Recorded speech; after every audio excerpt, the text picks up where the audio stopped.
Mo kí gbogbo ojú tó ń wò mí lórúkọ Jésù Kristi Olúwa wa.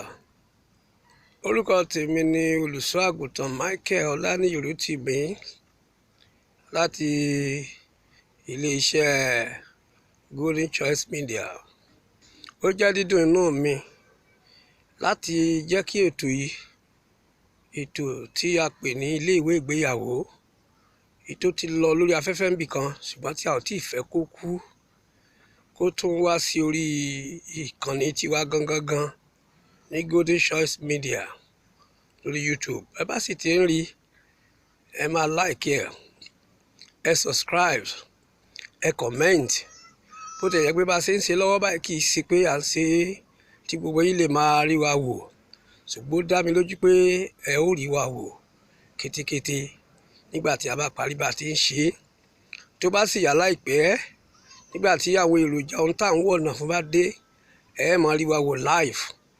Ṣùgbọ́n mo ní ayọ̀ láti sọ fún wa pàápàá àwa ọ̀dọ́ tí a ti ṣe ìgbéyàwó wípé ọpẹ́ ńlá ni fọ́lọ́run pé oore ọ̀fẹ́ wà láti mọ bí a ti wọnú inú ìgbéyàwó ní ṣíṣe, torí wípé ètò yìí ní í ṣe pẹ̀lú ó tọrọ gáfárà ẹnubodè ìgbéyàwó.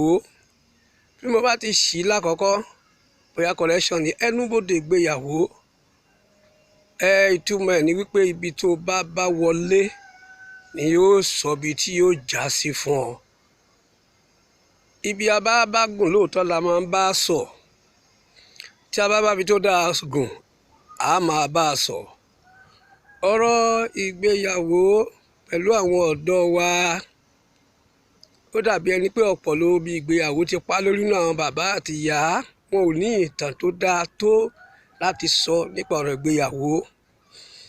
Abẹ ìgbéyàwó ti gbé ẹlòmíì lọ́wọ́ dé àyè wípé ọ̀rọ̀ ìgbéyàwó ti sú, ó ti gbé jùlẹ̀. Ọbẹ̀ ìgbéyàwó gẹ́ lòmíì lọ́wọ́, gbogbo ètò irú eléyìí kò ní fẹ́ lọ́wọ́ sí i, á ní mi tiẹ̀ fẹ́ gbọ́ rárá. Bẹ́ẹ̀ ni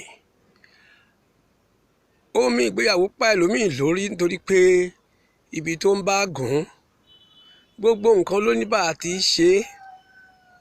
Tí a bá ń ṣètò ọ̀rọ̀ lórí ìgbéyàwó ẹlòmíì ò fẹ́ gbọ́, ṣùgbọ́n ó wù mí wípé ìwọ gẹ́gẹ́ bí ẹnìkan gbọ́ eléyìí ó wà fún ọ̀dọ́ tí ó ti wọnú ẹ̀, ó wà fún àwọn tó ṣẹ̀ṣẹ̀ ń ṣègbéyàwó, ó sì wà fún àwọn tó ti ṣe nídìí kàbí òmíràn tí wọ́n sì papọ̀ mọ́.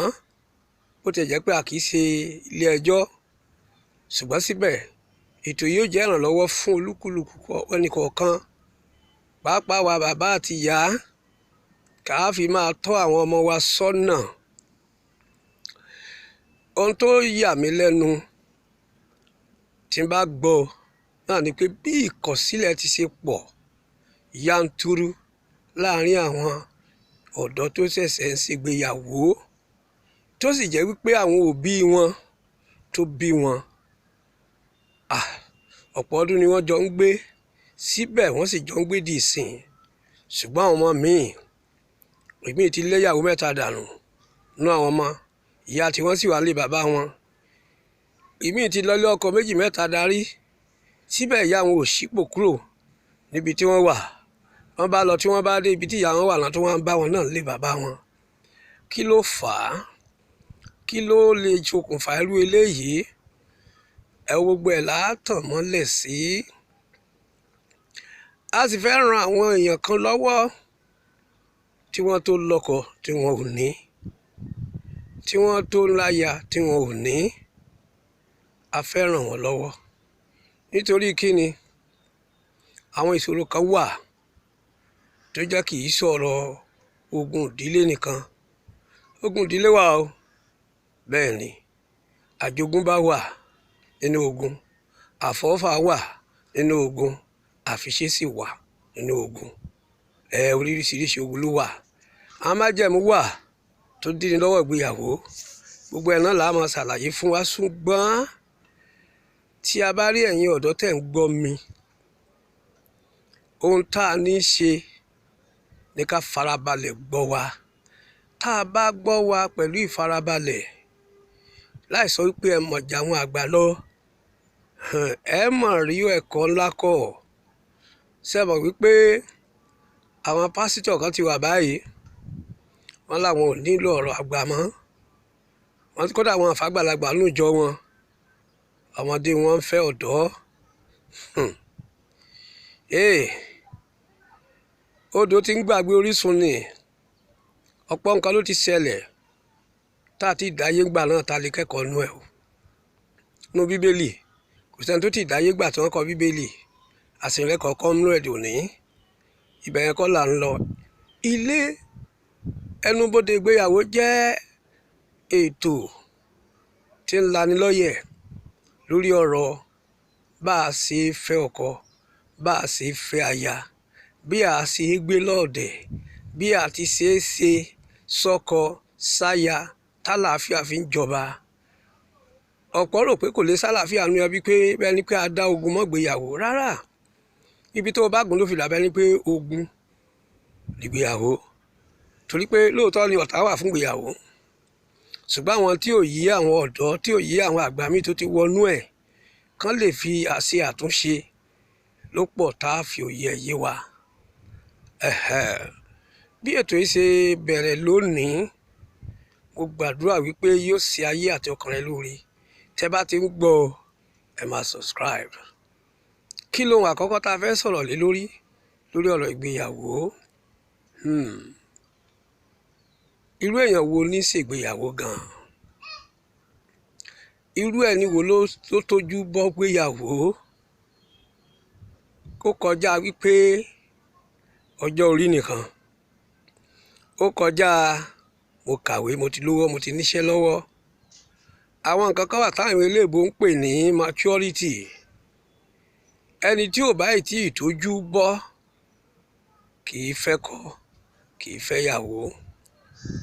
Nítorí pé ìgbéyàwó fúnra rẹ̀ gan iléèwé ni, níbi tá a ti kẹ́kọ̀ọ́ tí ẹnikẹ́ni tí ìkàkọ́ yege.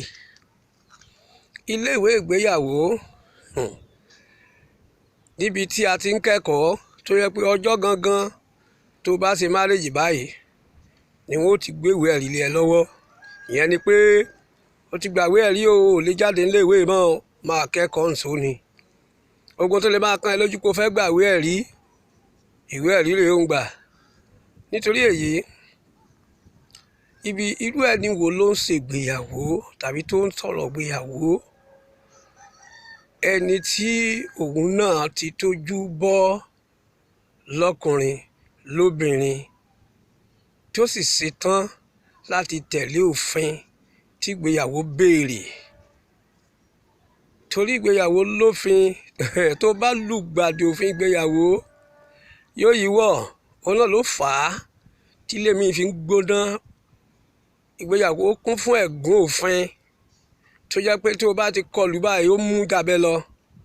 Tó bá sì mórí mẹ́yìn, tó gbọ́ràn, tó gba ìtọ́ni, tó gbàdúrà, tó gbàtọ́ni, àwọn èèyàn ó mọ̀ bí ọ́ léèrè ni wípé etí a rí àwa náà mọ̀ sí ìgbésẹ̀ ìyàwó ṣáájú, ọkàn tiẹ̀ sì wá balẹ̀ báyìí. Ó gbọ́dọ̀ balẹ̀ nítorí kíni? Ohun tí ìgbéyàwó ń béèrè lọ́wọ́ rẹ òun fún. A máa là á lọ́kàn ọ̀jọ̀kan. Introduction lélẹ́yìí gẹ́gẹ́ bí ilé ìbò ti máa ń wí. Òmíràn ń bọ̀ o láìpẹ́ yìí. Irú ẹni wo ló gbéṣẹ́ ìgbéyàwó? Ẹni tó tójú bọ́, tó gba Ọlọ́run láyè, tó sì gba ìmọ̀ràn tí ó ràn lọ́wọ́ láyè láti lè ṣe ìgbéyàwó kó má bàa bọ́ há, kó má bàa di ẹni tí ń fọwọ́ hánu lórí ọkọ tàbí aya tó fẹ́. Eléyìí ní àkọ́kọ́ tá a sì fẹ́ kọ́kọ́ fi tọ́ wa lẹ́nu wò. Ìdí tí ọ̀pọ̀ ò fi rọ́kọ rí aya fẹ́ ni a fẹ́ sọ ní ètò tó ń bọ̀. Tó bá ti rí ètò yìí wò, ṣíà ẹ̀. Tó bá ti rí ètò yìí wò, ṣíà ẹ̀. Kó jẹ́ subscribe sórí channel wa. Má gbàgbé ohun tí a bá wa sọ lórí ọ̀rọ̀ ìgbéyàwó. Bó ṣe ń ṣíà ẹ̀, Ọlọ́run máa ṣe fún ọ o. Torí náà ẹ̀yin òbí bẹ́ẹ̀ tí ń gbọ́ wa ẹ má sọ pé ẹ mọ̀ jù wá lọ o.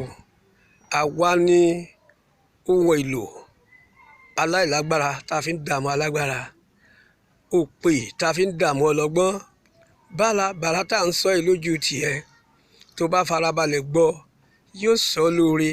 Kódà ìwọ náà lè fi ṣe ìtọ́ni fáwọn ọmọ àtàwọn ọmọ míì tó wà lágbègbè rẹ.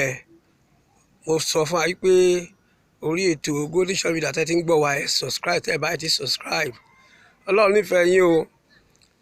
Àkọlé ètò tá a ti gbé kalẹ̀ lábẹ́ àkórí ẹnubodè ìgbéyàwó, ibi tó bá wọlé ni ó sọ bí tí yọrí sí fún ọ o. Ọlọ́run jẹ́ kó yọrí rere fún àwọn ọmọ, kó yọ síbi rere fún ọ. Ó ti yọrí rere síbi rere fáwa o, yóò sì yọrí síbi rere fáwọn ọmọ wa. Bẹ́ẹ̀ náà ni orúkọ tèmi bí ẹ ti mọ̀, Dr. Michael Ọláléròtìmí, olóòtú ẹnubodè ìgbéyàwó, ló kì í pé láìpẹ́ yá ó tún pàdé o.